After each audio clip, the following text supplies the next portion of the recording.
Boa noite. É benção, tia. Bilhete premiado, cartão de crédito clonado, falso sequestro e por aí vai. Em matéria de fraude contra o consumidor, o Brasil é campeão. Segundo os mais revoltados, a desonestidade começa nos gabinetes e nenhum mortal está livre de ser enganado no país. Até pacientes internados em UTI são alvos de golpes. A tecnologia veio para facilitar também a vida dos estelionatários.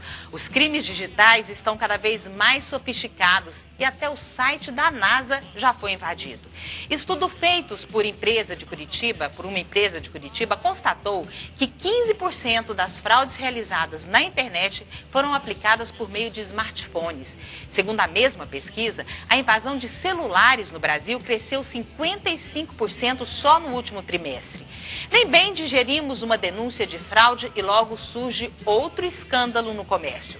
Como se proteger é a pergunta que todos gostariam de fazer.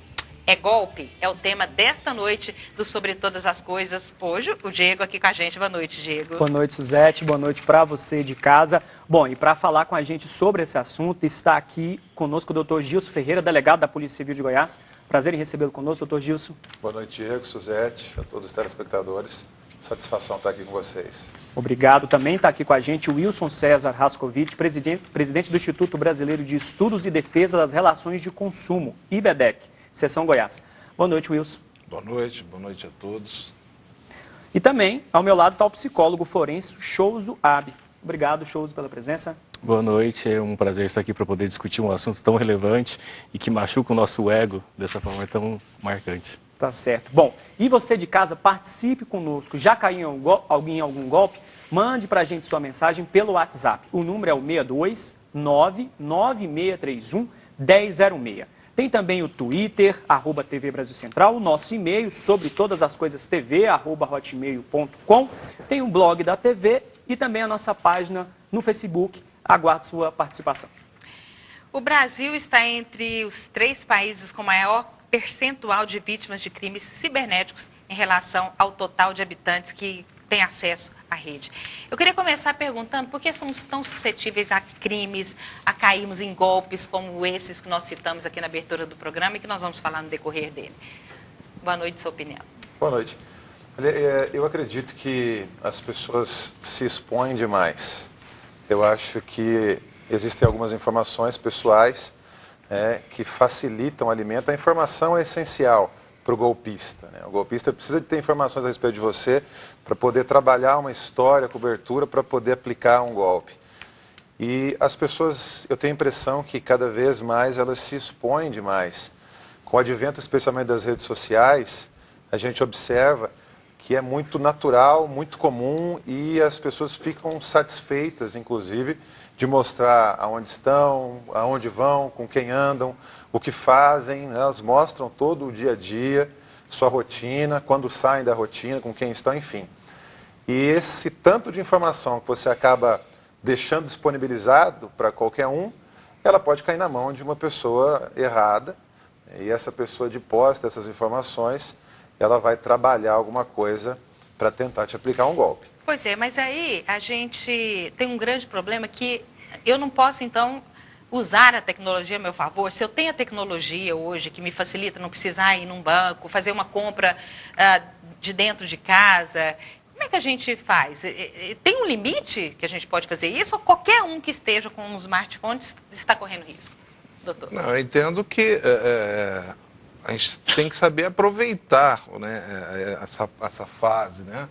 Que nem eu utilizo o celular, o smartphone para tudo, não vou em banco, né? Mas, que nem o doutor está falando, aí também tem que tomar cuidado. Eu não fico me expondo falando, se a gente ficar numa rodinha de amigos, é só reparar, você está em 10, 5 pessoas, 3, 4 estão no celular, né? Estão ali, ou zapeando, ou mandando fotos, e acho isso desnecessário, né? Aquela coisa de ter tantos seguidores, não há necessidade, sendo que é um aparelho que você pode utilizar e bem, eu entendo que dá para aproveitar muito.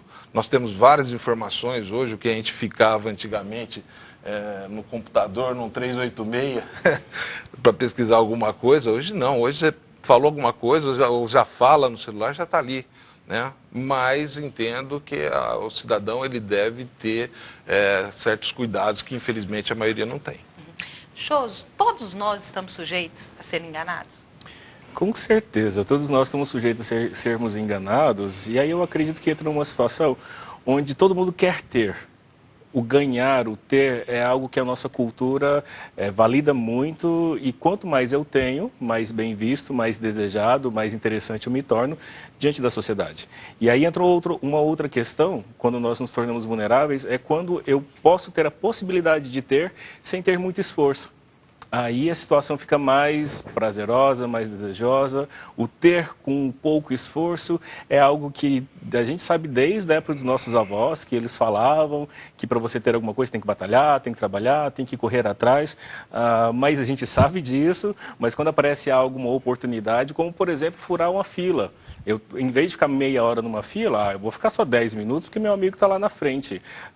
E isso é uma maneira que a nossa cultura vem validando como sendo algo bom, né? Como sendo algo, não vou prejudicar ninguém, né? Se eu fizer isso, se eu fizer aquilo.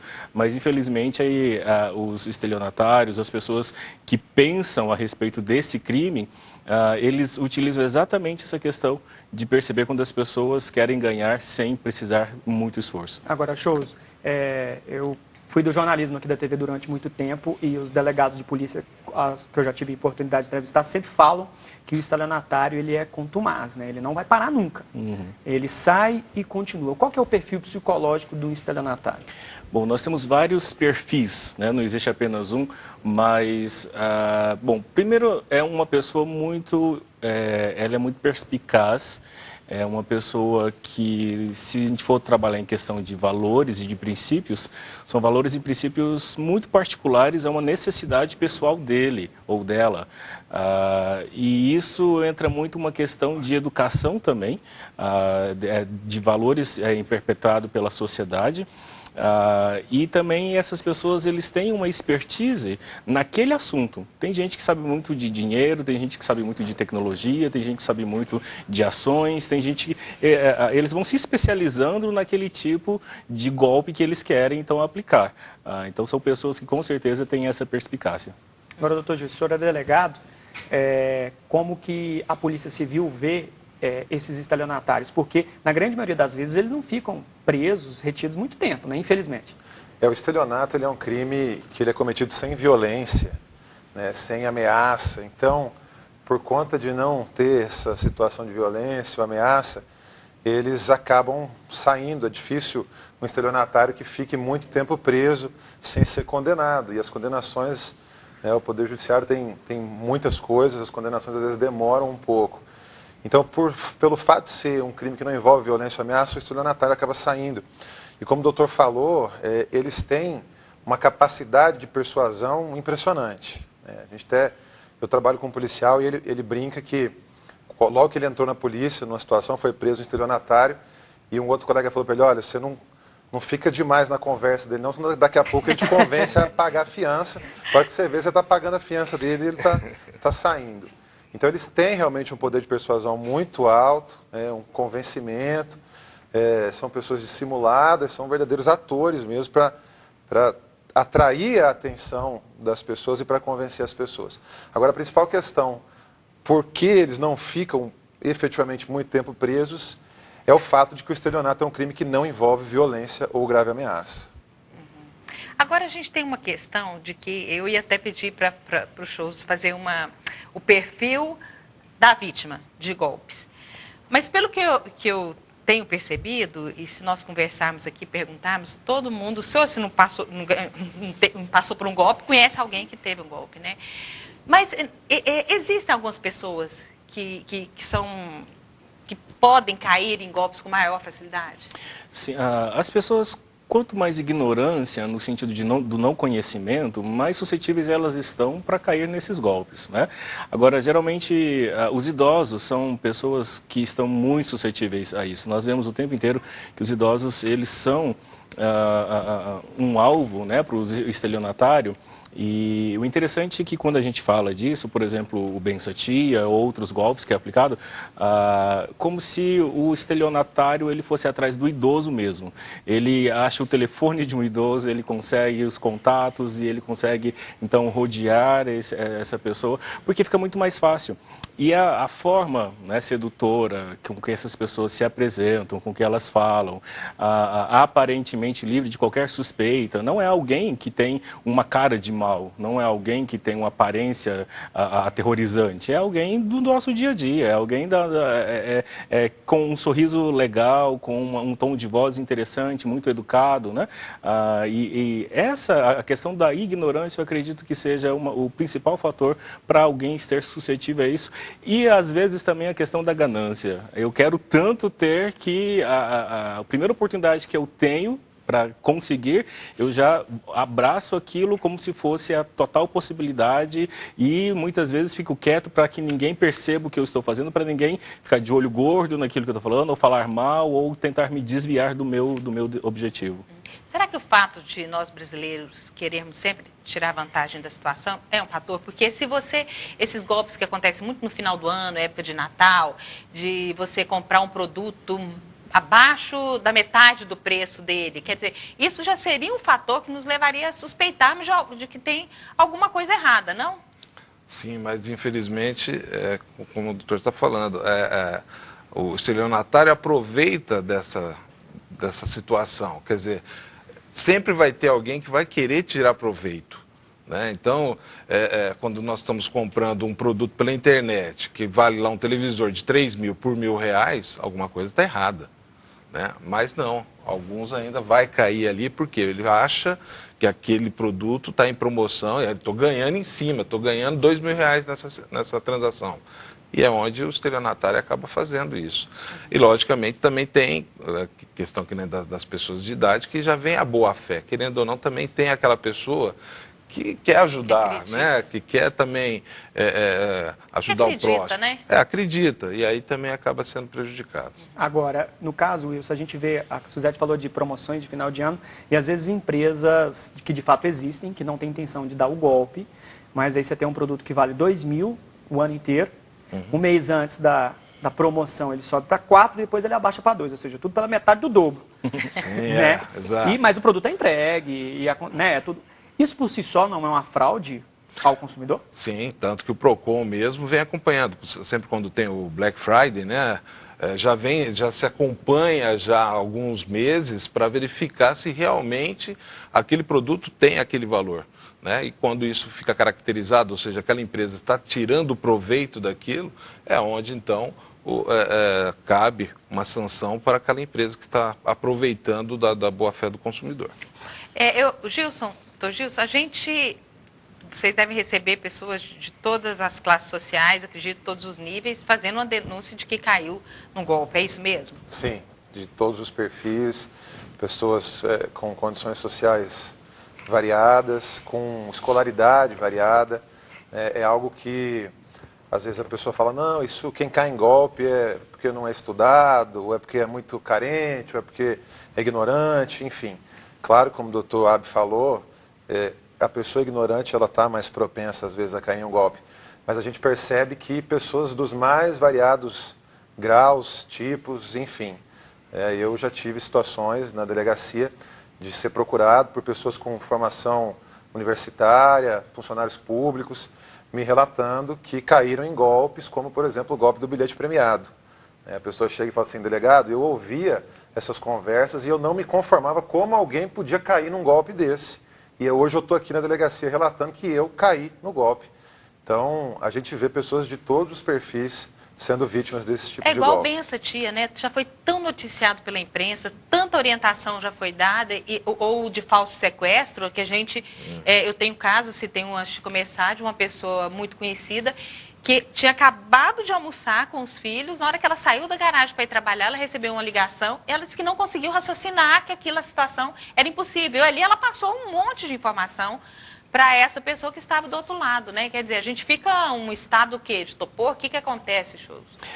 Nesse momento, quando entra o desespero, É realmente a primeira coisa, o nosso cérebro ele não recebe oxigênio o suficiente para pensar adequadamente e a gente fica naquela tensão, naquela ansiedade e aquilo que a gente tem muitas vezes de informação, que é a primeira coisa que sai, e geralmente é o nome de pessoas que essas vítimas entregam, né? Porque muitas vezes parece a voz daquela pessoa, ou ele consegue, né, sinalizar alguma característica semelhante, e essas pessoas têm então essa perspicácia.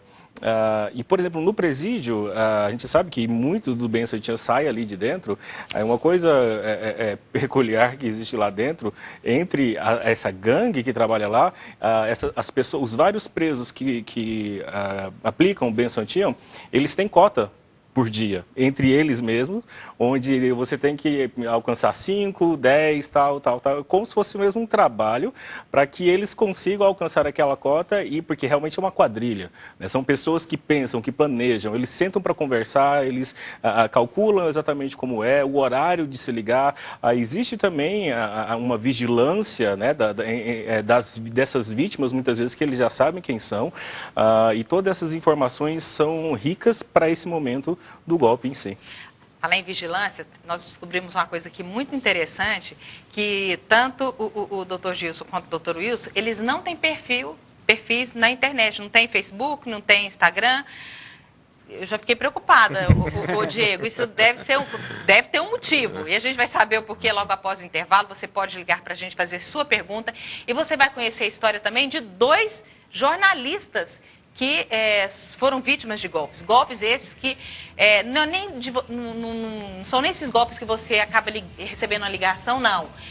Estelionatário mesmo, pessoa que invade a sua conta, faz empréstimo no seu nome, situações que eu fico imaginando como fugir dela. Daqui a pouco, logo após o intervalo.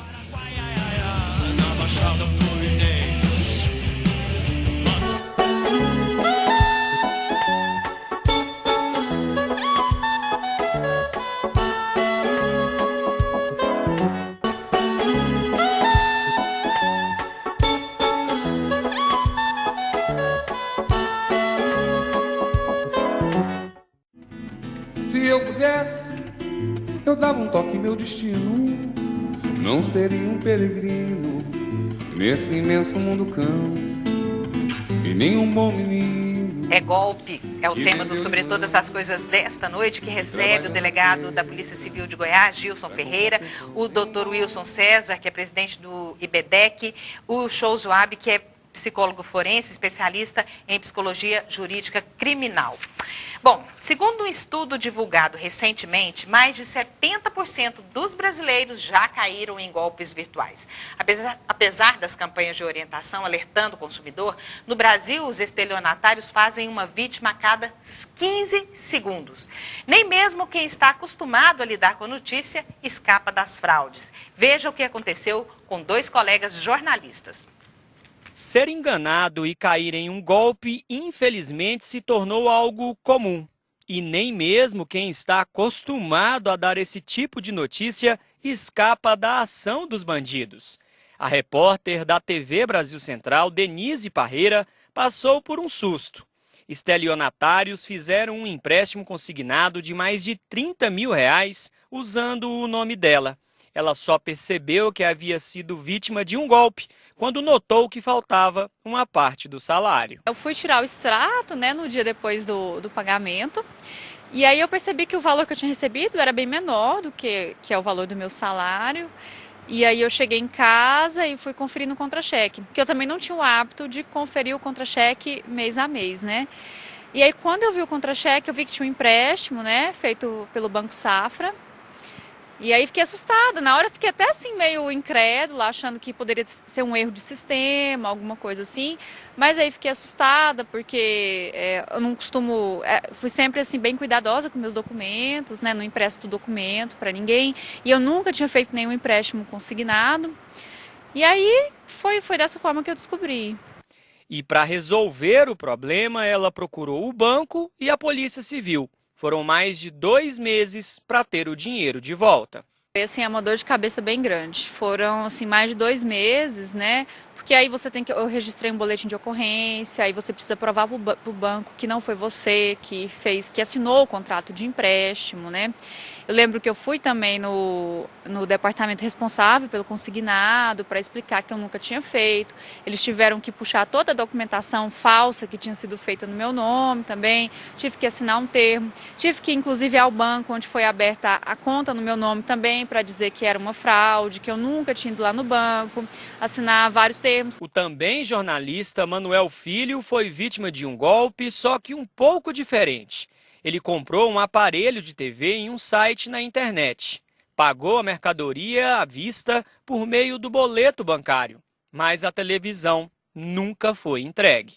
Bom, eu entrei no site de pesquisas, né, e olhei a TV que eu queria. Comparei com todos os sites e nesse site era o site mais barato, assim, pagando à vista. Tinha até um anúncio, descontão, 40% e tudo mais. Eu fui lá, imprimi o boleto e acabei efetuando o pagamento. Chegou um e-mail com código de rastreio para mim, eu rastreei e sempre nesse e-mail falava que a mercadoria estava sendo transportada e nunca chegou. O site que Manuel fez a compra simplesmente sumiu da internet.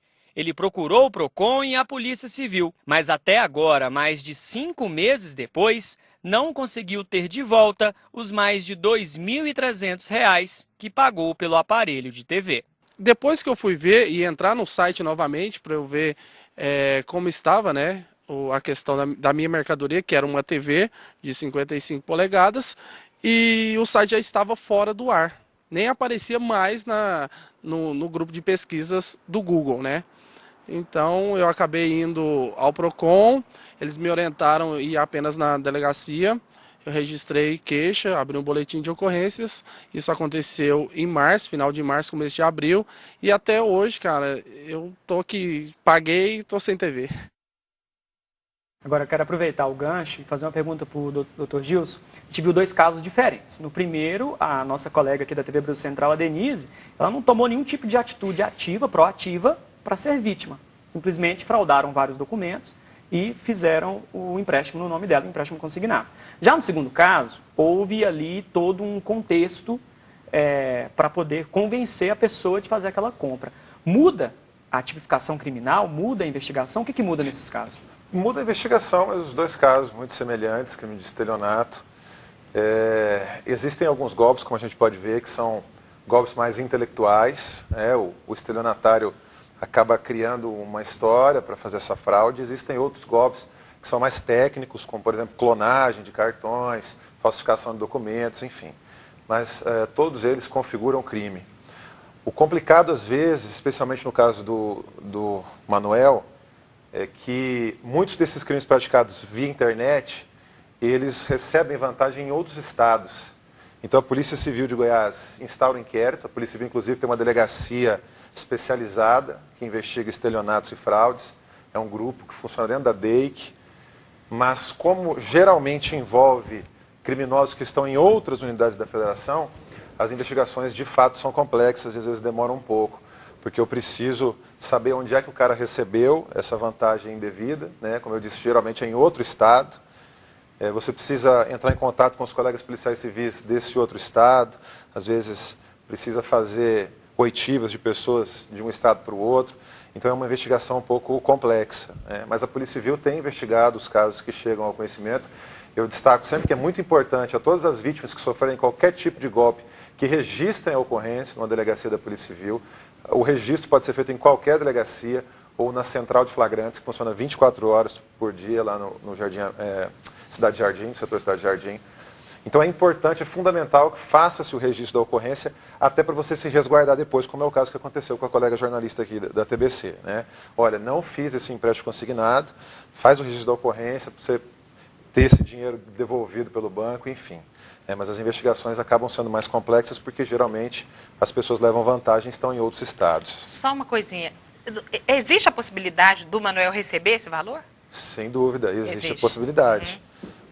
A polícia busca saber quem são os autores desse crime, identificada a autoria desse crime, esses autores vão responder na justiça e um dos efeitos de uma eventual condenação é ressarcir o dano que eles causaram à vítima. Agora eu quero fazer outra pergunta e fazer um gancho com um caso que infelizmente está bagunçou um pouco, digamos, o mercado de turismo de Goiânia nos últimos meses, que é o caso da Lontura. Acho que todo mundo sabe que foi uma agência de turismo que deixou de cumprir alguns compromissos, vários compromissos com consumidores. E a minha visão, me corrija se eu estiver errado, o delegado, o Wilson, que é ligado à questão do consumidor. No caso da Lontura, é uma empresa que tinha vários anos de mercado e chegou um momento que ela não cumpriu mais.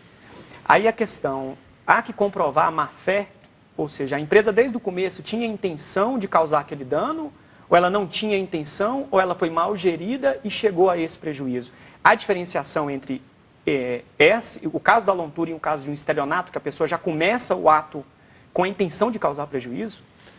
Em alguns casos, a gente não consegue vislumbrar um crime de estelionato. Como você falou, a responsabilização de alguém pela prática de um crime, ela depende que a gente demonstre que essa pessoa tinha a intenção, a vontade de praticar esse crime.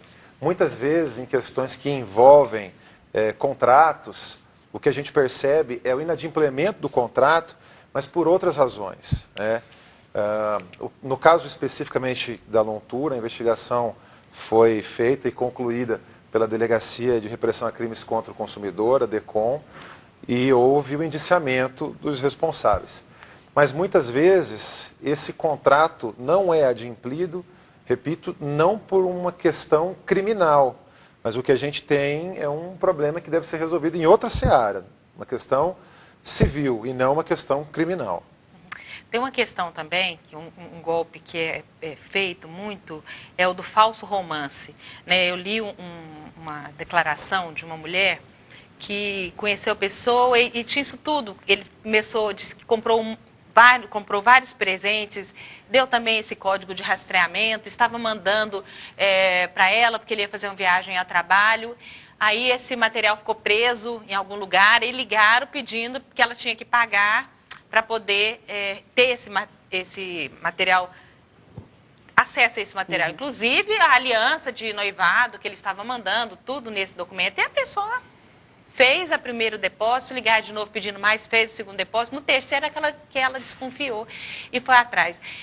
Nós temos um público que está realmente mais suscetível a esse tipo de golpe, que é a questão que envolve o lado sentimental, né, Chuso? Sim, nessa questão, uma das coisas que nós temos que entender, o estelionatário, ele não tem escrúpulos. E ele nunca vai agir pensando no que o outro vai sofrer e se o outro vai sofrer.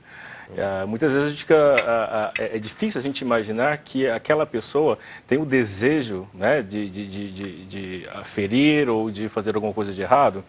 E essas questões, geralmente, nós temos aí as mulheres como um número maior de vítimas por homens, né, que querem fazer isso, e principalmente as mulheres com uma faixa etária um pouco maior também nessa questão, onde, nesse caso, o estelionatário, ele trabalha durante um tempo muito mais longo, né? Não é de primeira, então ele primeiro precisa conquistar a confiança dessa pessoa. E a internet é um campo maravilhoso para esse momento, porque a internet você monta o seu perfil do jeito que você quiser, né? Com a fotografia que você quiser, e nesses casos, realmente, o complicador é porque muitas das vezes o idoso, a idosa, ele não relata para os seus familiares que está passando dinheiro para alguém. Porque, e só de esconder isso já mostra que internamente aquela pessoa sabe que está fazendo alguma coisa de errado, mas a chance ou o medo de perder aquele suposto amor, né, aquele suposto sentimento, a pessoa não quer aquilo, né, não quer perder aquilo, né, mas com o tempo vai percebendo que aquilo na verdade é tudo uma mentira, uma falsa enganação, e a pessoa ela cai nesse golpe, né, e aí depois a tragédia é instaurada, e aí para recuperar tudo isso é muito mais difícil. Bom, a gente tem uma participação de uma telespectadora, a Doris, aqui de Goiânia, do setor Bueno, mas você de casa também manda a sua, o telefone é o 99631-1006. A Doris conta aqui para nós, aqui pelo WhatsApp, que falsos alunos chegaram na casa dela dizendo que estava precisando vender alguns livros para poder pagar uma bolsa de estudos. Convenceram ela de comprar esses livros, ela passou em duas parcelas no cartão de crédito e eles foram até um suposto carro para buscar os livros e sumiram. Tinha até maquininha, né? Eu já Tinha vi esse golpe. de cartão de crédito. procurar a polícia, não tem jeito, né, doutor? Tem que procurar a polícia, registrar a ocorrência, levar o máximo de informações possíveis para que a polícia possa fazer a investigação.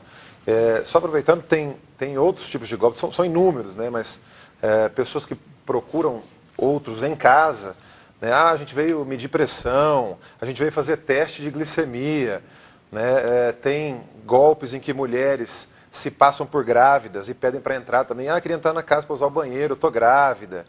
E aí, um dos colegas convidados aqui falou uma coisa interessante. A vítima, às vezes, tem boa fé, ela age com boa fé, na expectativa de que a outra parte também tenha essa boa fé, né? Olha ali e fala, uma mulher grávida, às vezes a grávida está acompanhada de alguém, estou precisando usar o banheiro, e às vezes nem está grávida, nada, coloca alguma coisa embaixo da roupa e entra na casa, e o outro distrai a atenção daquele dono da casa, e essa pessoa vai ao banheiro, e quando sai do banheiro, furta alguma coisa. Então, são inúmeros tipos de golpes que a gente tem, e a gente sempre pede a todas as pessoas que tenham cautela, quem você vai colocar para dentro da sua casa, né? Quem você vai atender ali na sua casa. É preciso ter muito cuidado, ter muita cautela. Agora, de qualquer forma, quem for vítima de qualquer tipo de golpe, o interessante, o ideal, fundamental, que procure a delegacia, reitero, faça o registro da sua ocorrência, porque isso é o que é necessário para dar início às investigações. Agora, eu quero fazer uma outra pergunta para o Wilson. Outra pessoa mandou a participação, mas não disse o nome. Mas ela fala de um contrato com uma imobiliária que vendeu para ela um terreno. Ela não viu a escritura desse terreno, teoricamente, ela comprou o terreno por um contrato imobiliário para pagar em 70 parcelas. Como que o consumidor pode se garantir nesse caso? Porque é um contrato de longo prazo. Há um risco, não há um risco? É recomendável assinar um contrato desse, não é? Como é que o senhor vê isso? Bom, aí, infelizmente, isso acontece realmente. Mas é interessante, a parte de imóvel, né, ou dependendo do produto que você está comprando, aí é interessante ele ter um advogado de sua confiança para analisar os contratos. Hoje, infelizmente, os contratos também, na maioria das vezes, são unilaterais, ou seja, só protege um lado, né?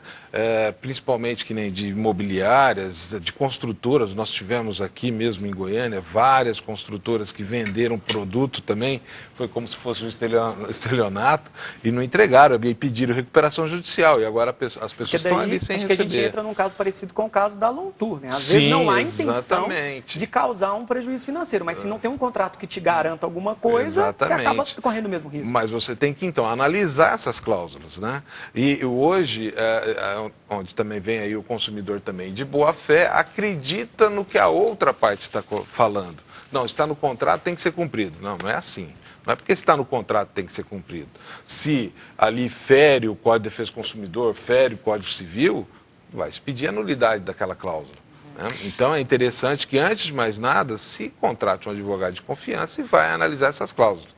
Isso no caso aí de contratos. Nós temos que colocar, que nem que você mesmo falou, são contratos a longo prazo, né? Hoje, infelizmente, várias pessoas procuram orientação, mas depois que a coisa já aconteceu. Lembrando, um outro caso memorável aqui em Goiás foi o caso da Avestruz Master, né? A nossa produção tentou a semana inteira contato com vítimas que levaram um golpe, prejuízo financeiro grande com o caso da Avestruz Master, mas as vítimas não gostam de falar sobre o assunto. Shows, por que isso? Orgulho ferido, eu acho que é uma das principais questões desse momento, onde como, né, eu acreditei, como eu deixei me levar por uma situação como essa, mas as pessoas... acredito que nesse momento, quando elas percebem que, né, como a caso da Avestruz, onde foi algo tão grande, né, unir forças nesse momento até o final para conseguir chegar a alguma justiça, né? E nesse momento a lesão já aconteceu, né? O prejuízo já foi instaurado, né? Agora é unir forças com profissionais competentes para ajudá-los a conseguir pelo menos um pouquinho daquilo de volta que eles investiram com tanto esforço, né, com tanta dedicação, com tanta credibilidade. Pois é, no caso da Avestruz, eu não sei se ficou comprovado que havia má-fé ou se eles eram uma pirâmide realmente, ou se eles quebraram no decorrer da situação. Gostaria até de saber em que pé, se eu tenho algum conhecimento, em que pé está essa situação hoje. E uma outra situação, que foi um de agência de turismo também, da tia Elisete Turismo, que lesou também um grande número de pessoas. Eu não sei também o que aconteceu, se essa pessoa já foi presa. Vocês têm alguma informação? Eu confesso para você que não tenho essa informação desse caso especificamente, Nem Até da avestruz. porque não tenho. Como eu não trabalhei especificamente nesses inquéritos, eu teria que consultar algum colega que trabalhou nessas investigações para saber. E de imediato, assim, eu te afirmo que infelizmente eu não sei. Não, do avestruz também tem conhecimento superficial, mas também que já houve condenação, mas não tem bens para garantir esses investidores. Porque daí então, é um outro problema, né? Você pode ganhar a razão, mas se não tiver bens para ganha pagar, e não leva. Não leva, né? Ganha e não leva. É a mesma coisa que nem dessa outra empresa também. Anoiteceu e não amanheceu. Foi. E não vai receber.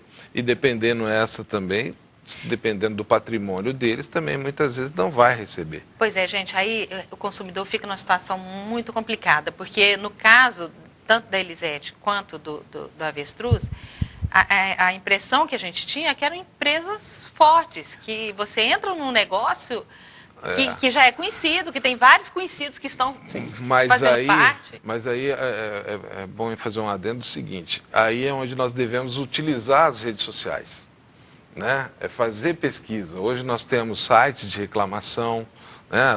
Onde você já tem um termômetro, já vai, que nem meu filho mesmo. Se ele vai comprar um produto, primeira coisa ele já vai querendo Reclame Aqui. Ele já vai ver se tem uma reclamação. Se tiver, já não compra.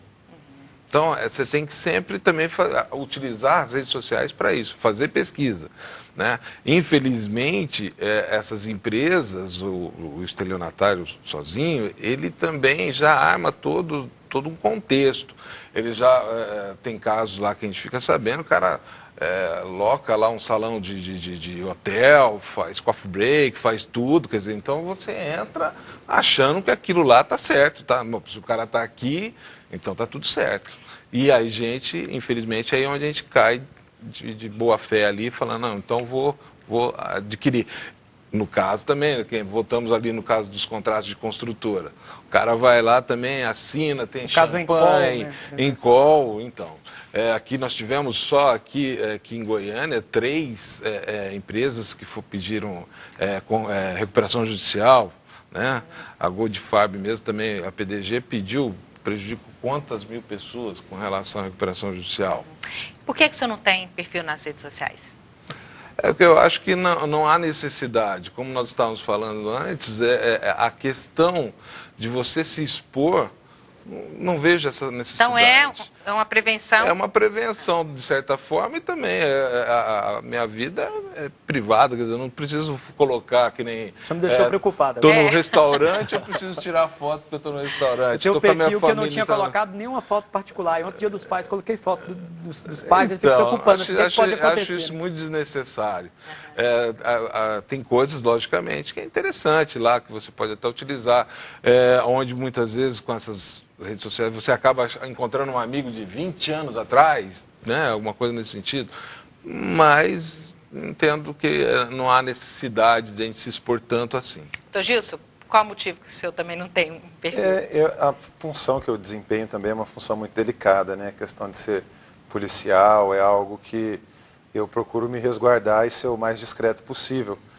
Hoje eu falo que isso não é tão possível porque eu sou porta-voz da Polícia Civil, então eu preciso estar aparecendo às vezes.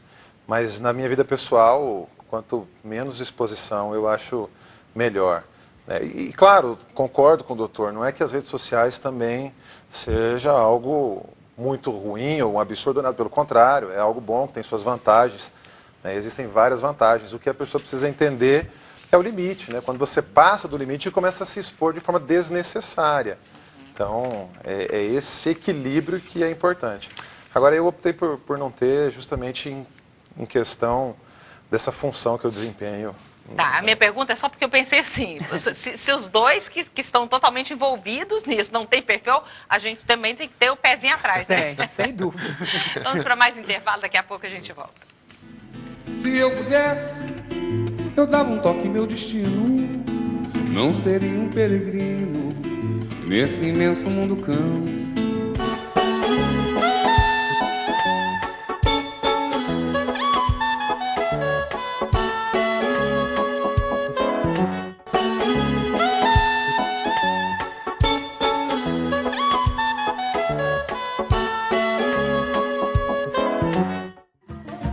eu já disse a você que malandro demais vira bicho.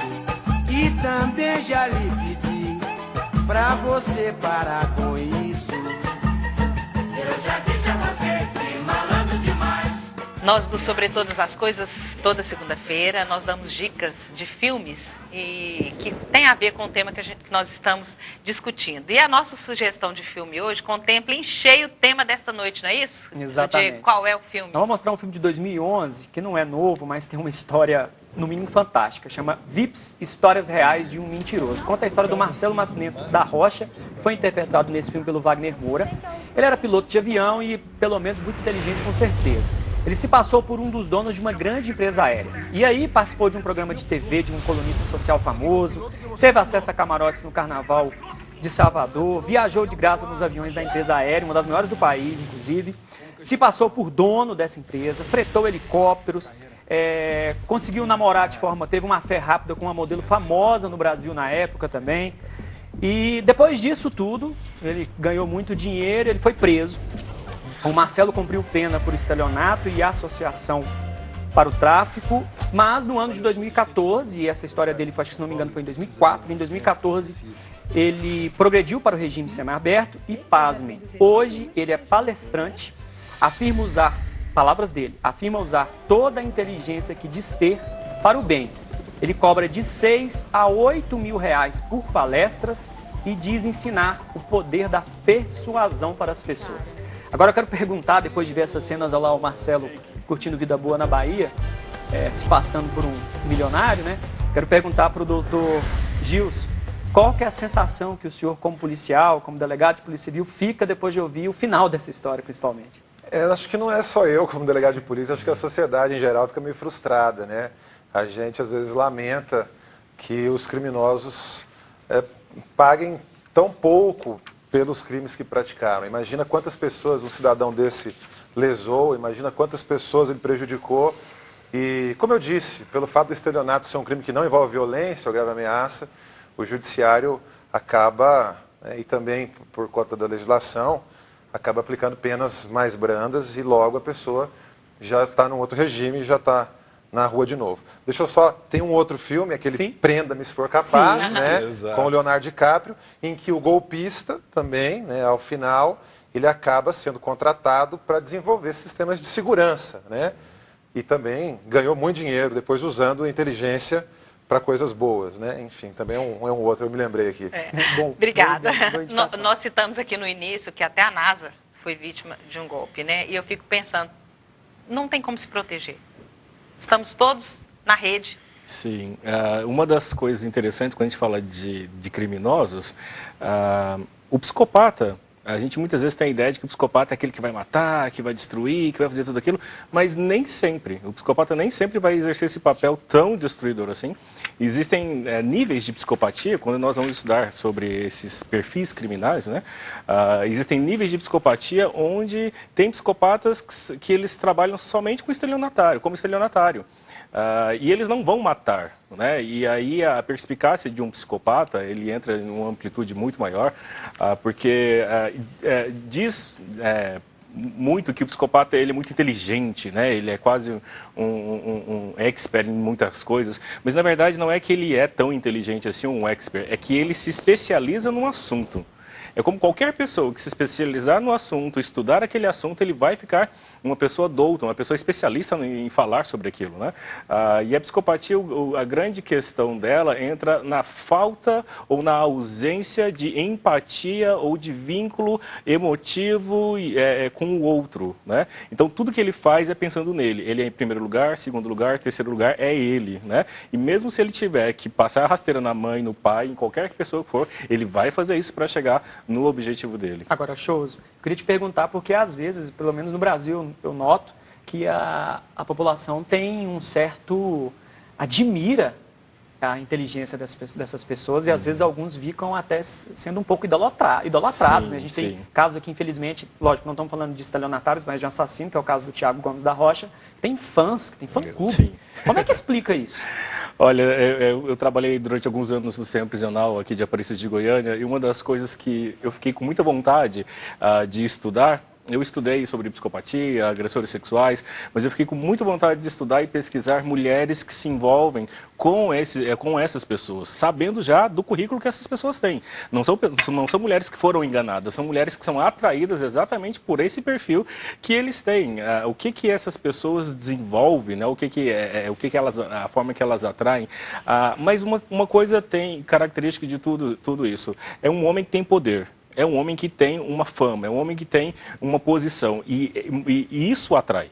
Essa segurança desse poder, dessa forma dele falar, né? Isso atrai muitas mulheres, né? E dá a elas, então, a sensação de que elas estão bem quando elas estão com esses homens, né? É bem complexo mesmo, e eu acho que nós precisamos conhecer e aprofundar realmente nesses perfis criminais e investirmos mais pesquisas para entendermos melhor sobre essas questões. Tá, o doutor Gilson e o doutor Wilson já falaram aqui para a gente que tanto os órgãos de defesa do consumidor quanto as delegacias podem ajudar no sentido de fazer a denúncia e na tentativa também de buscar um ressarcimento.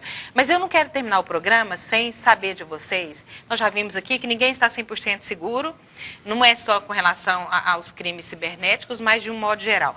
Mas quais são as principais medidas, aquelas básicas que nós deveremos tomar para tentar não cair em algum golpe? Eu gostaria de ouvir de cada um, doutor Wilson.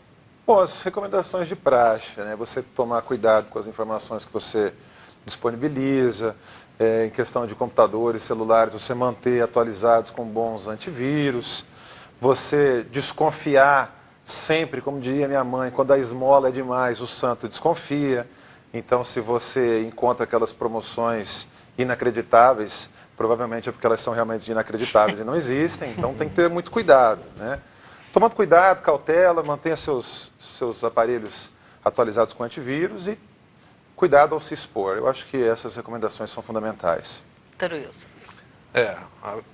Uma coisa que o doutor falou também é importante, boletim de ocorrência, isso ajuda e muito, principalmente até depois a questão de você ter dados, né, do que está acontecendo. E, fora isso, as redes sociais também, para verificar, que nem nas compras pela internet, você acaba verificando, né, com relação à compra, dando seus dados, que nem nós estávamos falando aqui, que nem de boleto, quando você vai pagar boleto, sai daquele e-mail que você recebeu, entra novamente no site da onde você recebeu para confrontar se realmente é aquele valor, né? E no site de reclamação, eu acho que também é de suma importância. Não se faz nada, eu pelo menos não faço nenhuma compra se eu não vou primeiro nos sites, nas redes sociais para verificar. Reclame aqui, essas coisas. Exatamente, para verificar se já não tem outras pessoas sendo lesadas. E, logicamente, até o próprio produto. Muitas vezes aquele produto que você está comprando já vem com vício, já depois de determinado período. Então você já vai estar sabendo também com relação a isso. Tem uma situação que eu não sei se é golpe, sinceramente, não sei, que ligam de operadoras. Nós queremos atualizar os seus dados. Por favor, diga o seu CPF. Eu penso o seguinte, se é uma operadora que eu tenho algum contrato, ela tem meus dados. Né? Eu acho que, inevitavelmente... Não dá pra... geralmente fala, não, você tem meus dados aí, fala para mim os primeiros números, então, para eu conferir. Não, mas a senhora precisa falar... Então tá errado, né? A gente precisa ter... Que tipo de atitude para não ser envolvido numa conversa dessa e não cair no golpe, para a gente terminar? Bom, só um adendo também. Muitos golpes acontecem, principalmente de invasão de computador, através de e-mails. Então, a gente recebe, de vez em quando, aqueles e-mails que você não sabe de onde, aquele endereço que você nunca viu na vida, e muitas vezes está assim, aqui uma foto do nosso final de semana, uma foto do não sei o quê, ou uma promoção, ou às vezes vem até revestido de um banco, né? Eles põem o nome de um banco no e-mail e todas aquelas coisas assim, e é o momento que a pessoa clica, baixa aquele arquivo, é um vírus que a pessoa está baixando no computador, e esse vírus então começa, né, a pegar senhas e logins, tal, essas coisas assim. Então, tudo que é estranho, tudo que você não conhece, põe um pé atrás. Né? Nada vem tão de graça dessa forma. Né? A vida, ela deveria ser bela, mas ela não é tão bela assim para as coisas caírem do céu para a gente dessa forma. Mas eu acho que a outra coisa que temos que tomar muito cuidado também são com as nossas vaidades. As redes sociais, elas não são um prejuízo, mas quando eu utilizo somente para a minha vaidade, isso me deixa mais exposto mesmo. Né? E E aí o estelionatário, ele vai estudar a tua vida, ele vai pesquisar a tua vida, e aquilo que você é mais vulnerável, que ele entender que você é mais vulnerável, é no amor, é no dinheiro, é no jogo, é aonde que você está mais vulnerável. É ali que ele vai provavelmente te pegar e vai conseguir alcançar o objetivo dele e muitas vezes prejudicar bastante essas pessoas. Então, orientação, né, e pais constantemente, né, analisem aquilo que os seus filhos estão observando, estão vendo. Aí isso é importantíssimo. Os pais sempre me perguntam, quando é que eu posso deixar o meu filho ter sua própria senha? Somente no dia que você tiver 100% de confiança de que esse filho já vai saber administrar isso aí de verdade, né? Hoje nós temos crianças que têm o seu próprio Facebook, o Instagram, né? E isso é muito perigoso, né? E, então são coisas que acabam prejudicando a família como um todo. Eu acho que uma coisa, não sei se eu estou correta, mas eu acho que qualquer coisa que a gente for fazer hoje, a gente vai ter que ligar antes nos órgãos de defesa do consumidor para saber se tem alguma denúncia, já que eu não sei se a delegacia tem um banco que ela poderia informar para a gente, mas os órgãos de defesa do consumidor, com certeza, se já tiver tido uma denúncia com relação a qualquer uma dessas empresas, ela tem registrado ali. Gente, muito obrigada. Muito obrigada pelas orientações, Dr. Gilson, Dr. Wilson, shows, foi um prazer receber vocês aqui.